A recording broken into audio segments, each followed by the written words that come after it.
I'm going to set the tone tonight. I'm going to take 3 minutes, and I expect everybody else following me to take 3 minutes or less.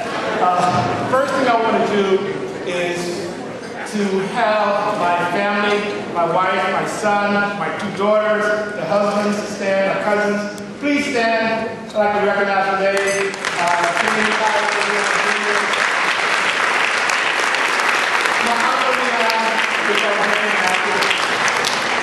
Uncle Leon, stand up so I can see you.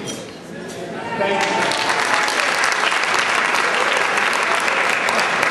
You know, this is the worst economic time we've had since the Great Depression. But this is the best year for the NAACP. We've raised more money this year than we ever had in our history. So give yourself a round of applause.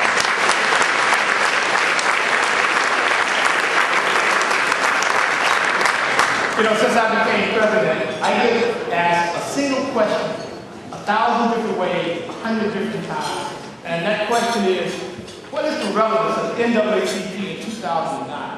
And I look at the person, I look straight down, and I say, how long do you have to explain this to you? Well, I got 3 minutes, and I'll put it in 3 minutes.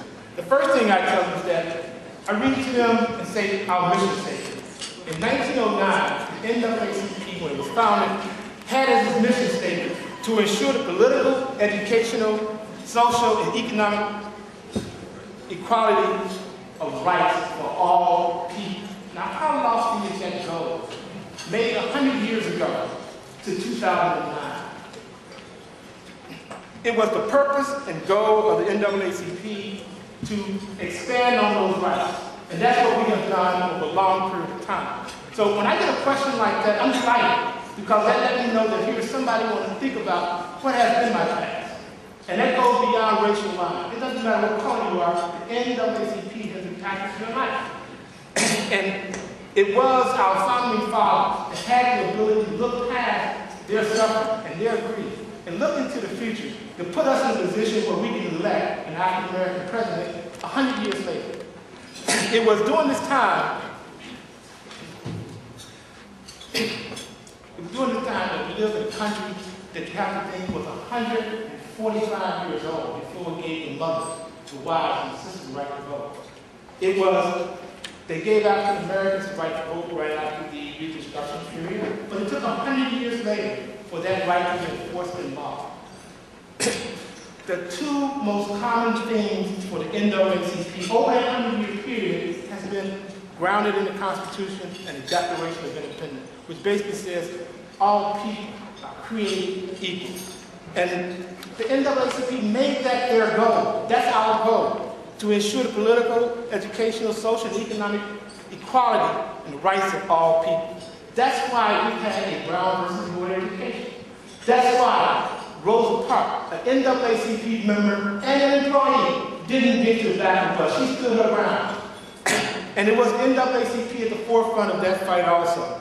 And as I like to say, I quote a lot of Gala, and as the Apostle Paul says in 2 Peter chapter 3, verses 15 and 16, when he was trying to explain to the critics of Jesus Christ the words of the Apostle Paul. And he says, some people are deliberately stupid, you know, and they don't understand the Constitution. They say equal rights to all people means just that.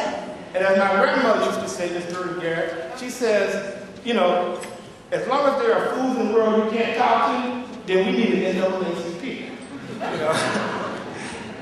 And as long as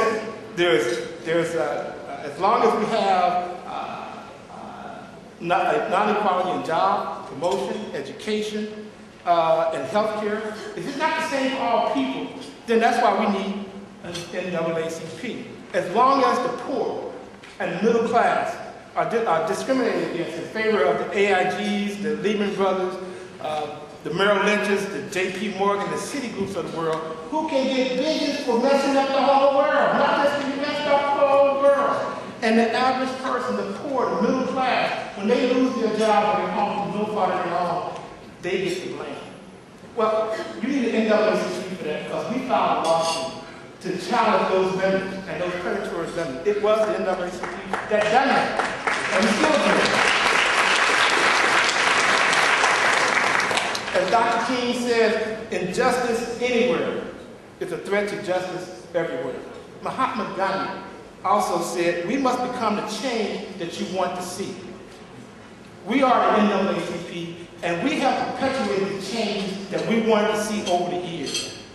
We are lifetime warriors for the fight of righteousness and justice, and we have built a legacy on the foundation that's so strong that it's produced inventors, entrepreneurs, doctors, lawyers, engineers, teachers, astronauts, and yes, an American president. And because of you, everyone in this room, and the NAACP, we leave America in 2009 closer to its constitutional obligations, equal rights for all people, than at any other time in the history of this country. And that is, we have an inalienable right to pursue freedom, liberty, and the pursuit of justice.